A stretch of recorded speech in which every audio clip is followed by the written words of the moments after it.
I felt the same way with you, with other ex-Muslims, where I just knew. I mean, I didn't really know any personally who were in a position where they were suffering, but I knew they must exist. And I'd read articles and I'd see documentaries, and I knew that I didn't have the problem of being unable to, just post things online or to just share my own thoughts. And I thought, if I could do that for others who literally cannot, or maybe for others who are too scared to because they have their own doubts or because they think they're wrong or God is watching them, that me doing it as someone who also is Arab, because you can try calling me Islamophobic or racist. I guess. Good luck, though. Because I grew up in this culture is mine. And when I attack Islam, I'm attacking its ideas and how it impacts people. I'm not attacking the Muslims themselves, which is, I think, a distinction a lot of Muslims don't appreciate. And I felt like I have to do something. And we talked about this before we started recording or streaming, that I'm not a social media person. I actually wrote a book about this, like my whole experiences. I guess it's like a memoir. But I realized that people nowadays, first of all, it's hard to get a book about the subject published in Canada. It's a very anti-Islamophobia or anything that resembles criticism of Islam environment in Canada. I thought people are so on social media, so this is where I'm going to reach people. And so that's why I started doing the Leaving Islam account. I think I started 2 years ago, actually. So this is like the 2-year anniversary. Happy anniversary. Thank you. And so it really is for me, for Muslims who, I constantly get this question. You probably get it too. I don't know what your response is to them, but for me, my response to Muslims are, why do you do this? Why don't you just move on with your life? Like, get over it. Like, just leave. I can't, because I can't just forget about all the psychological suffering. And I'm lucky it wasn't worse, because it's worse for a lot of people. I can't forget all that suffering that I know what happened to me and I know is happening all around the world, and just think, oh, well, I'm not Muslim anymore. It's not my concern. And I can't forget that I truly believe that a lot of people, Muslims included, would be better off if they didn't have Islam in their life. It's not an overnight thing. Obviously, I'm not advocating that people just drop it and just do whatever they want. It's a journey, a personal journey for everyone. And so I don't spend all my time doing this stuff. Like, I've moved on with my life in many ways, but I still feel a responsibility towards the ex-Muslim community, and that's why I do this. What about you? I could talk about that for a long time. So Sure. I'll try to make it concise. I think one of the things that made me leave Islam, and again, it wasn't really a choice for me to leave Islam. It was just, it made me unconvinced and unable to believe, is empathy. And it seemed like God himself was lacking empathy, let alone a lot of Muslims who are good people otherwise, but they seem to lack empathy for these classes of people who are deemed bad or deemed sinful or whatever. And that led me out of belief. And ironically, it is what's keeping me, to some extent, still like keeping it in my life in a certain way. Aside from the fact that, just because I left Islam doesn't mean that Islam has left the world or me. It does not cease to exist when your belief ceases to exist. Like, people ask me that with like, they're very short-sighted when they ask me things like, of course, they're not asking to know the answer. They're usually saying it as like a cloaked critique. Of course. But yeah. they say something like, if you don't believe in hell, why are you upset about the fact that you're going to hell? Well, here's the thing. Like, I have zero fear of going to hell. I just don't like that your book openly calls for a bunch of people going to hell, because it results in real life, you're going to treat those people differently. You're going to have certain views that are harmful to yourself and those people. And I don't like the fact that it is accepted because it is allegedly divine. The fact that we give it some kind of like leeway to not be critiqued or not pointed out as hate speech in a lot of ways. So that is one reason I keep talking about this, is because it is not done often enough because of people not having the privilege of being able to talk about it. There are a lot of people in worse situations than I, with a lot more tragic stories than mine. Like mine, by all scales, was not that bad. Though I shouldn't be discounting, my experiences just because they're not the worst. But I do it for the other people who can't. Like even before I started this account and this persona online presence, I had received tons of messages from Muslims and ex-Muslims, like even doubting Muslims as well, in this ex-Muslim forum, that were either thanking me or relating to me, and it just felt like I was morally obligated to do it because I was already out in a way. I've already done all the thinking. I've already found what works and what doesn't work for a lot of people to help them out of that situation. And I felt like I had to do it for those who can't. And I still feel that way today. And I feel like a bigger moral obligation to even Muslims themselves. Like I don't necessarily want everyone to abandon their religion, but I want to point out the harmful beliefs that could harm them as well, not just people outside of Islam. Like just a very simple example is how one believing that doubt itself is the whispers of the devil is a psychologically harmful idea to many people. Like there are a lot of people who would have nightmares about that, thinking that they are deficient for their rational thoughts. And I just want to reach out to them and say, you're not alone. You're not crazy for thinking that way. In fact, in a lot of ways, your mind is very healthy for thinking that way. So yeah, that is kind of what drives me these days. And like you said, we have a life outside of this. I've been trying to incorporate more of my day-to-day personality without revealing too much information about myself because, that is dangerous for a lot of people. But what's funny is that I get critiqued for talking about something aside from Islam. I get asked, are you now running away from questions about Islam because you don't know the answer? But I'm trying to demonstrate, like that's part of a podcast that I'm hoping to start, or at least a segment of it, called something along the lines of heart and soul, or like humanizing Muslims, or humanizing people in general, where I interview people and just talk about everything outside of our faith, or at least like not whether Islam is true or not, or right or wrong, how we live with it, outside of it, how we are as people. I think that could help Muslims understand us a little bit more. And that is part of why I'm doing this now. And it's really great because, I mean, I think of all the people who've done this before both of us. Whether it's someone like Abdullah Samir, who I think you've been on his YouTube channel. Yeah. Or whoever it happens to be. Ayan Hirsi Ali, who's a famous one. It shows, like, one of the reasons why I came out and started doing this stuff, even if I was posting, just text, not showing my face or revealing my real name. Alim is not my real name. I changed my name for security reasons as well.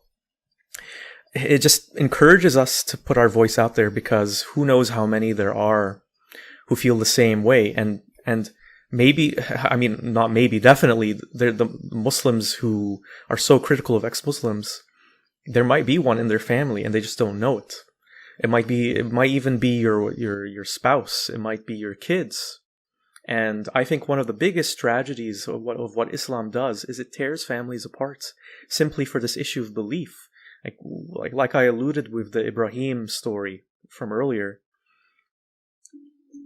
Think of all the parents who will never truly know their kids because Islam, because they value Islam more than the relationship with their kids being based on truth and honesty. And I'm not saying this just to criticize those people, those parents or whoever. It's almost not their fault, because when you're raised in this culture and when all you have as a perspective or lens to view life is Islam, then of course you're going to react this way. You're going to be terrified for your kids. Not even from them going to hell, but from them getting attacked by others physically, verbally, whatever. Not being able to start a family. So I get it. But Yeah, it's part of getting their side of like the story is also important, and I want to talk more about that. That it's not necessarily that they're the way they are because they're bad people. Like you said something like it's almost not their fault. I think that's kind of where I stand too. Not to take away their agency to make decisions, but I get why they're influenced to think the way they do. So it's just a question really for me of putting that perspective out there and making it valid and accepted. Because if you do that, then Muslims who do encounter these ideas, they won't be thinking, oh, well, they're clearly Zionist agents or Zionist trolls, or they secretly are Christians, or they just want to have sex all the time, or they're just dumb and ignorant. And they'll see that there's actually a lot of... Neither of us came to this on a whim. Neither of us are doing this to make a career, to make a living. There's much easier ways to do that. I could be like a fitness influencer on TikTok if I don't have the body for it. I can work at a restaurant, at a fast food restaurant, and I'll make more money than this. The amount of time, money, yeah, just the sheer amount of time we've probably spent just replying to people's comments and all that. Like I've already sunk in more money into this than I would ever make out of it. Just like buying the equipment to be able to make the most basic videos. There you go. It's nothing like that. No. And I wish they would at least, like when they hear us say this stuff, their default is to dismiss us. Like dismiss the fact that we're telling the truth. But yeah, I wish we can get to that point at some point. Yeah, I hope so. So the thing I wanted to ask you about, because as I mentioned earlier, I'm not a big social media person. So I found you on Twitter. I'm active on Twitter and Instagram and now YouTube. But your domain is also TikTok. And I know that Muslim TikTok is a very big thing. I think literally billions of views on Muslim TikTok. What has it been like to kind of just express these thoughts and messages that we have on that platform? Boy, it's been a wild ride, and it's not all good. So first, let me talk a little bit about how I got here, why I have an online presence at all. I just, not too long ago, I was participating in that forum for ex-Muslims, and it was just a space for ex-Muslims. It was not a hate space. There was a lot of moderation about, making sure that those who are trying to incite divide or trying to go there to say something racist or clearly bigoted and hateful are shut down. But nobody pays anybody to take care of these spaces. So we had moderators, but they weren't enough. Like, because again, we have real lives. We don't sit there and just do this all day. So there were times where nobody was, by their computer to moderate these spaces. And I was an avid participant in one of these spaces. And at some point, there were a lot of trolls all the time, but there was a lot of trolls who were sending very dangerous, hateful, graphic images and other posts about a particular ex-Muslim content creator, if you may call her that, Infidel Noodle. At that point, I did not have TikTok. She was most active on TikTok.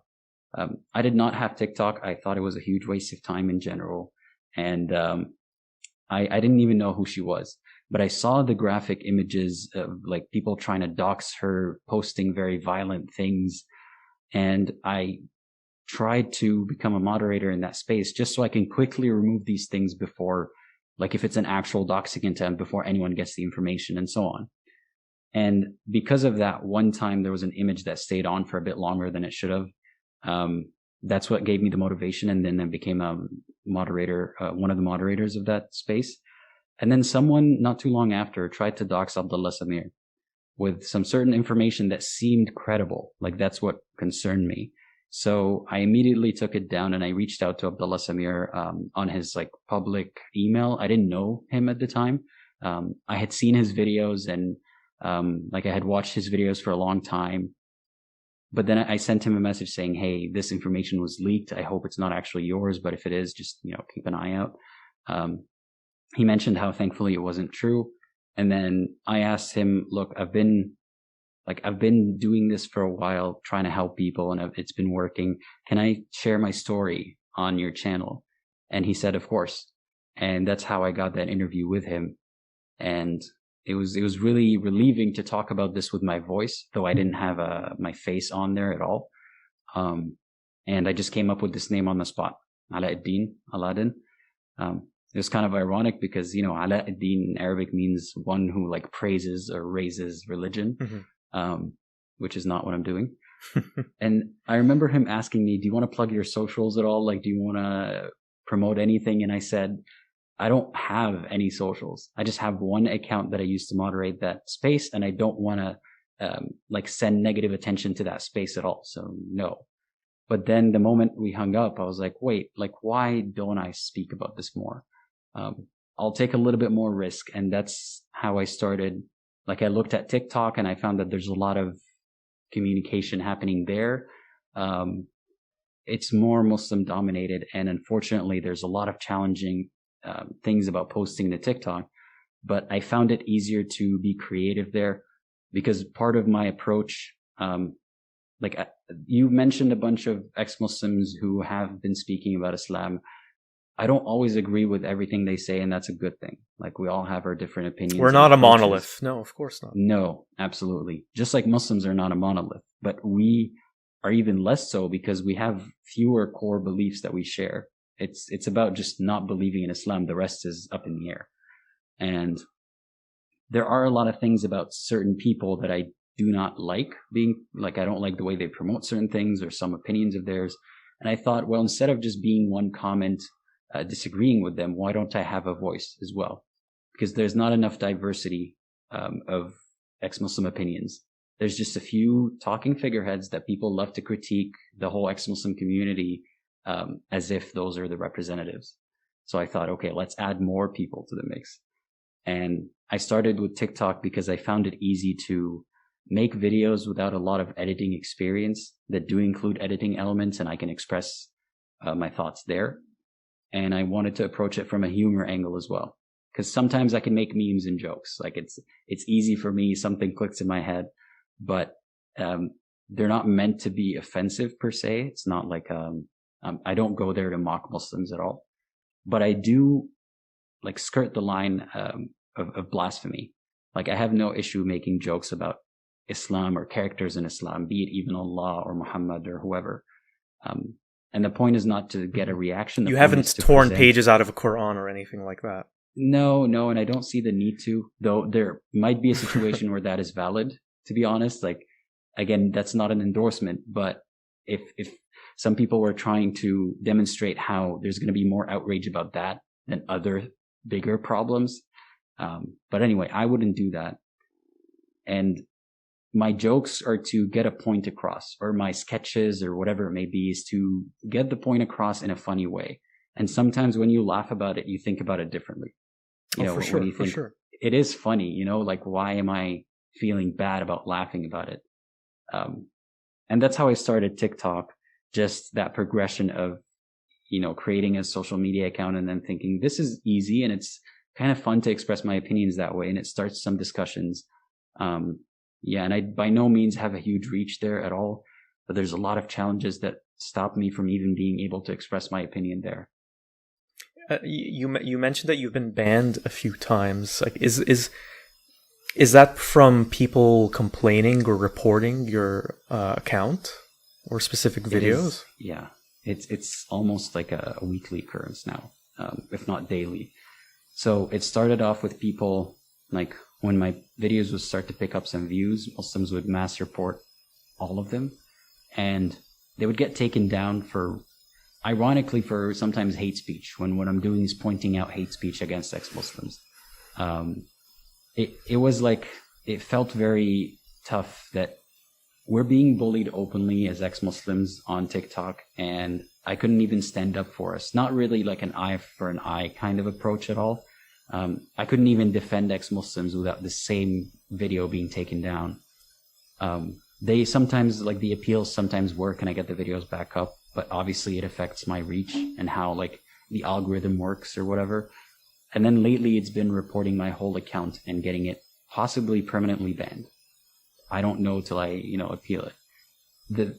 The head scratcher here is that often I am banned from posting for weeks at a time. And I get permanently banned during those weeks when I haven't posted anything several times. So it's clear there's like coordinated silencing attempts. I've heard of like groups where they just, drop a link in there and start reporting that person incessantly, the whole group. So it's really, really tough. And there's a lot of like hate and accusations in the comments all the time. But hanging in there. Yeah, keep at it. Like the great thing about the internet is that there are multiple avenues. So even if worst case scenario, and I hope this doesn't happen, but where just TikTok is completely banned for you, there's other ways of getting the message out there. So I mean, think about what it was like in the past, or even just 30 years ago, where we'd be relegated to what, like self-publishing books, or I don't know, doing like a TV, like some kind Speaker's of TV corner, maybe. I don't know. Yeah, I can't even do a TV show because they'd shut it down. So I do wish you the best there. I am looking and seeing that we're at about an hour and a half. If you want to stick around for just a couple extra minutes, there are a few people watching. I'm just going to see and ask if they want to ask you any questions. Is that cool? Sure. All right. Good. Okay. I will ask them now. Yeah. Does anyone in the comments have anything to say? Yeah.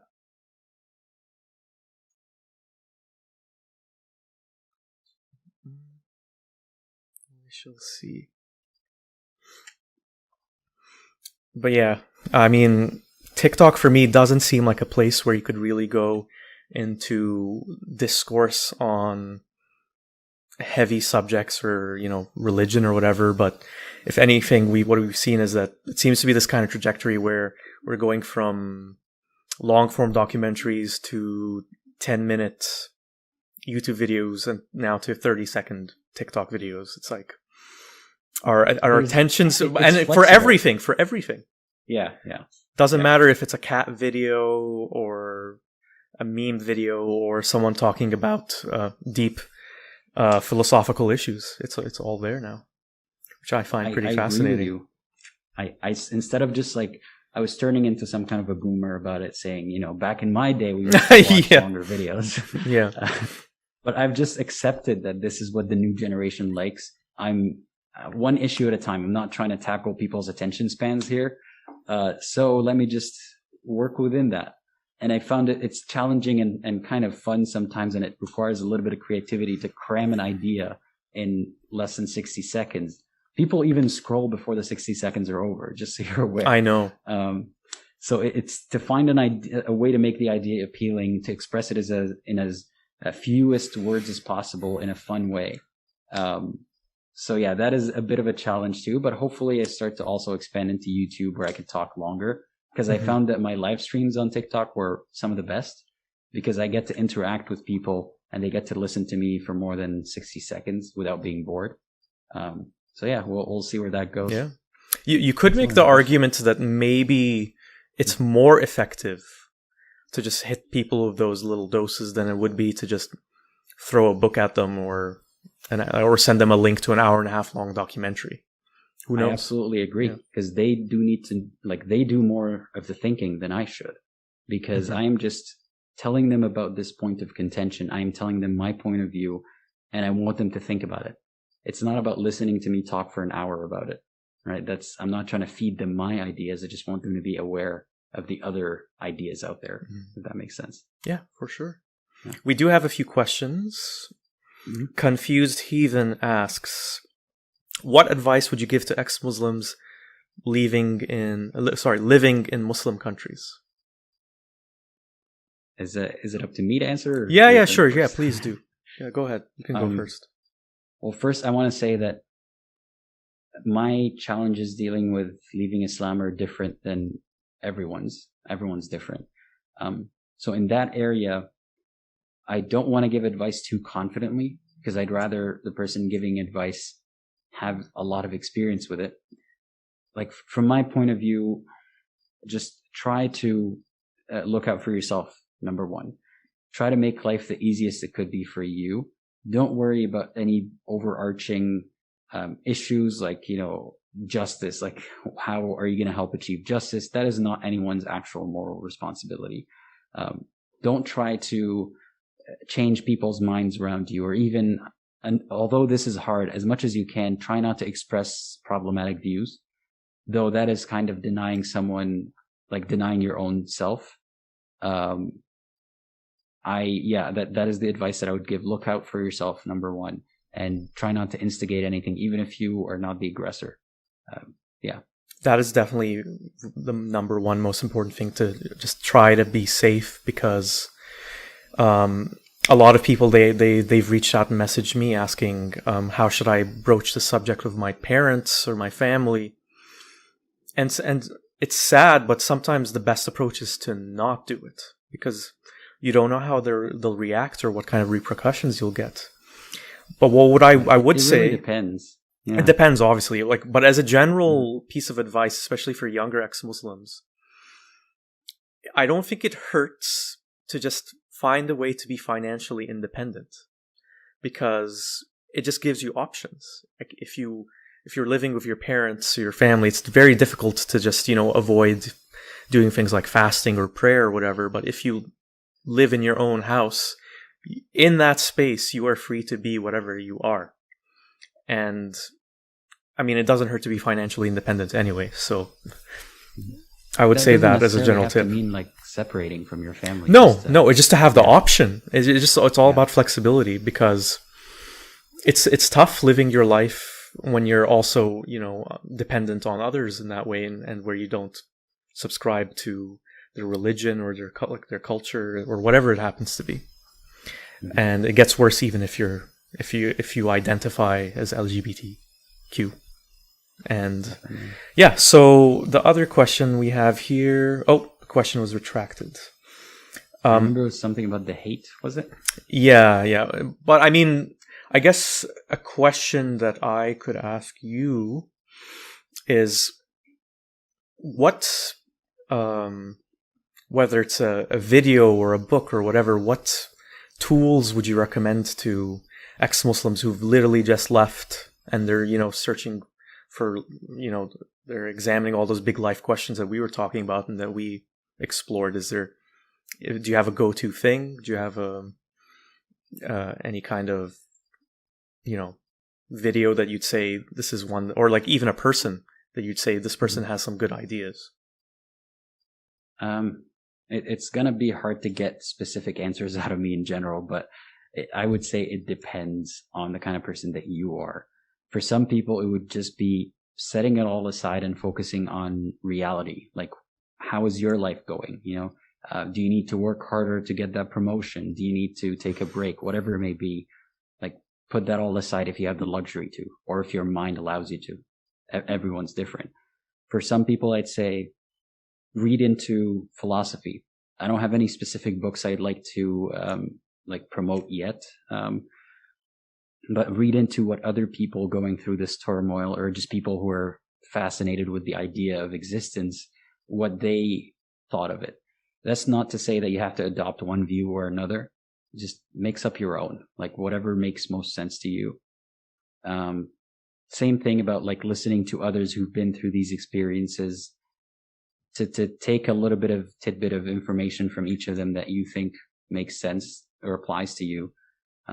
And very importantly, if you're the kind of person who cares to research more into Islam, actually look into it in the most primary sources you can find. Like if you can read tafsirs, then go ahead. If you can read the scholarly works of classical scholars in Islam, then go ahead. Listen to what Muslims say about Islam and Muslim preachers, because that is the one thing that really reaffirmed my disbelief, ironically.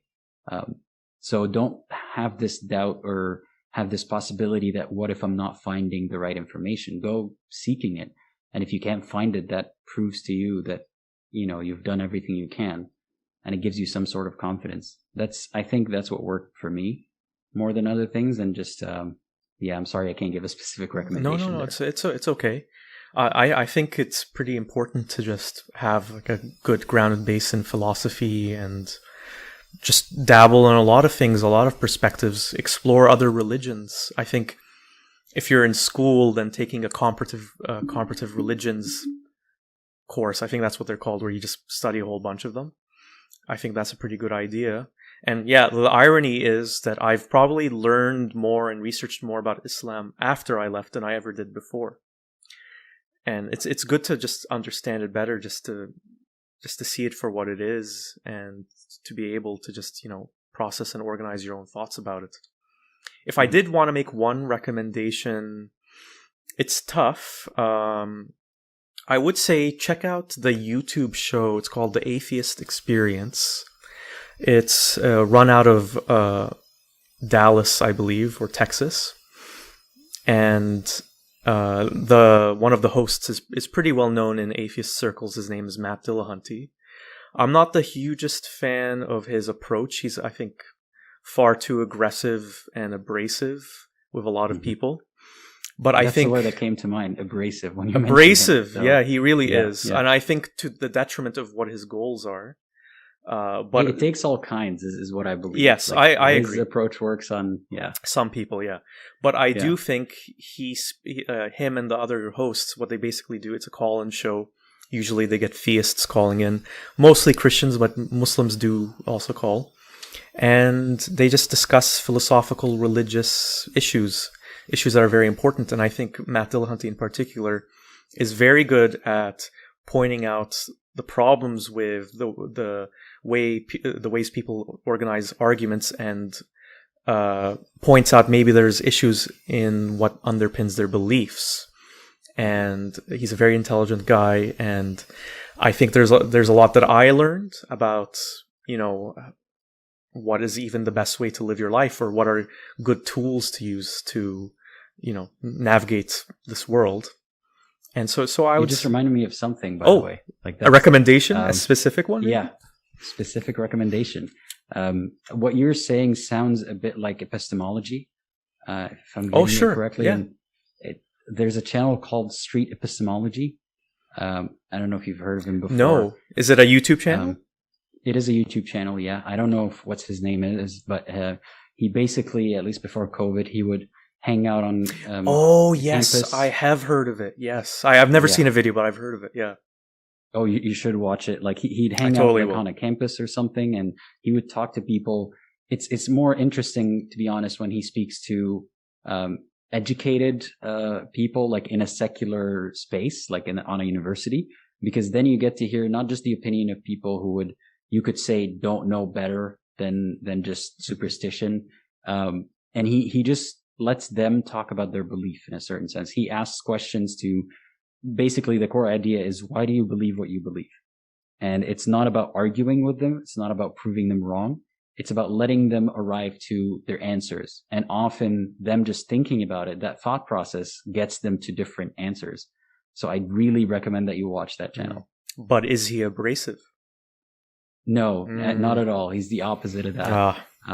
Yeah, he tries. Sometimes he would ask a question too soon or something, but he's not ever abrasive, I'd say. Okay, great. Yeah, perfect. I can leave a link to in the video description for that.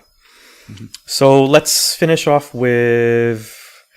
We do have a couple more questions, but maybe. Do you have time for two? Maybe we can keep our answers a bit short. Okay. Yeah, sure. Okay, so another question from Confused Heathen. Do you think one could have a fulfilling life in a Muslim country, or is leaving to a Western country the only best option for ex-Muslims? That's a really great question. It really depends. But I think that thinking of the West as a savior or the only option is leaving is very dangerous, and it could harm you in the long term. Because not everyone can leave to a Western country, and thinking that this would solve a lot of your problems is not a good mentality, because the grass is always greener, right? A case could be made for being in a Western society or a secular society and still feeling isolated because you've lost both your culture and your religion. So at least you get to keep part of your original life, if you still live in a Muslim country, which again depends on the situation, could not be the best thing. but I would focus on trying to do what's best for you within like where you live at the moment, and always having a backup plan. Like you were talking earlier, Alim was talking earlier about having like being financially independent.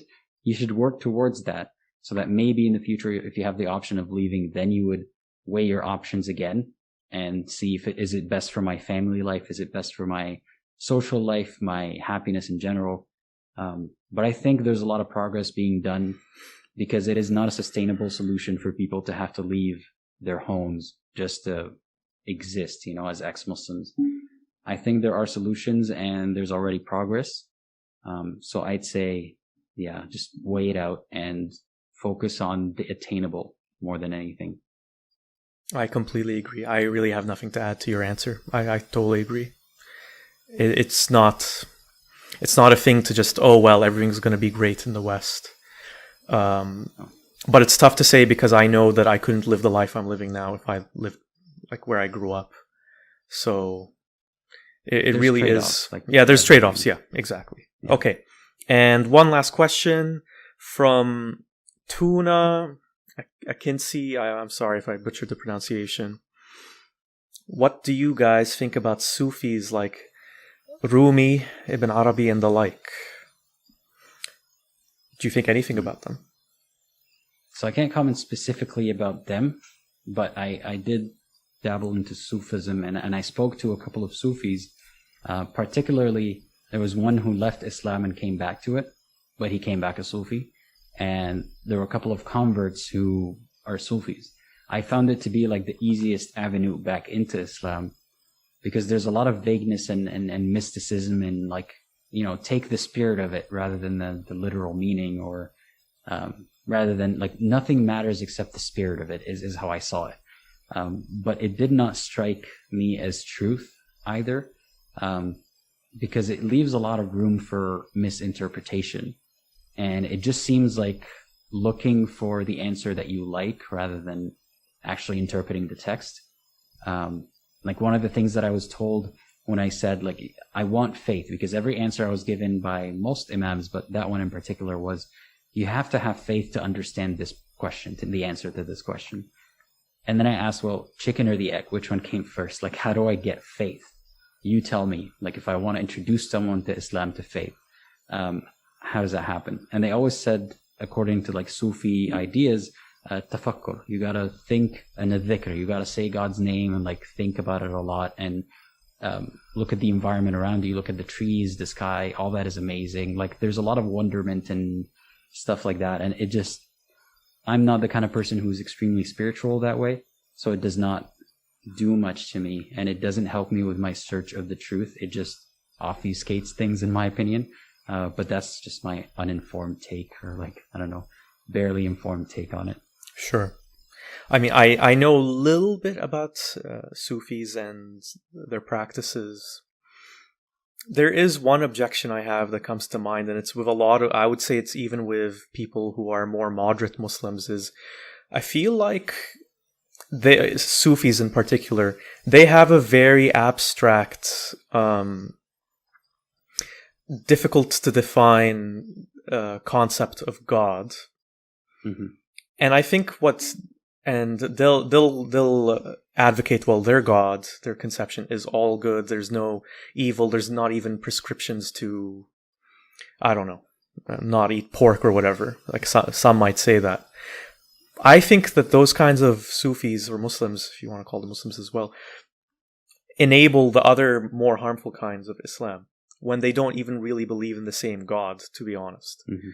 And I think part of the appeal of Sufism in recent decades, is because when you take away a lot of the specifics and a lot of the claims, the truth claims, it is easier to hold on to your belief when it is more abstract and undefined, and when it is heavily reliant on your intuitions, or your interpretations of the text, or transcendent experiences, maybe helped by psychedelics or not. Ultimately, I really say, why do you need it to be connected to Sufism or to Islam or the Quran? Because there's something else you're trying to get out of it. And like you said, it seems to be a lot of obfuscation. when maybe what you're looking for could potentially exist beyond Islam completely. So maybe in that sense, it could be a stepping stone for some people to just envision life outside of Islam. I don't know. But yeah, Well, definitely not an expert on it. Yeah. But before we wrap that up, I just want to say that I don't necessarily oppose it, but like you said, I don't like it being perceived as one with traditional Islam. With Wahhabism or whatever. Yeah. Yeah, with Wahhabism or just even like moderate Islam, because it's just a PR kind of front for the rest, in my opinion. I mean, it should not be seen that way. It should be its own thing. Because if you're a Sufi who believes all the good things without the bad, I have no issue with that. As long as your belief doesn't terrorize you personally or anyone else. I'd say even if you don't harm others, then... Yeah, exactly. Like if your belief doesn't cause you to harm others or even leave that potential, hey, like you do you. Like I'm not going to tell you that prayer doesn't work and so on, as long as that's the extent of it. But to say, like, to keep it in the same category as the rest of Islam and to pretend like it's all one thing, that is the harmful part. So yeah, if everyone was to turn to Sufism in that way, that's a fine, viable option for me. And it could be a stepping stone of spirituality to something else for those who are spiritual. And for those who aren't, as long as it doesn't condemn them to hell, though I believe Sufism still does. It really depends on who you're talking to. For sure. It will vary from one person to person in my experience. Yeah. Yeah. But okay, so before I let you go, anything you want to plug? Where can people find you? Well, I would urge people to follow me on YouTube, as well as my other social media platforms, TikTok, Instagram, Twitter. But YouTube is where I'm trying to start talking to people more. So it would really help me out if people can follow me there, because all the other platforms seem to be a bit shaky these days. Yeah, that's all I'm going to say. It's Apostate Aladdin everywhere you find me on the internet.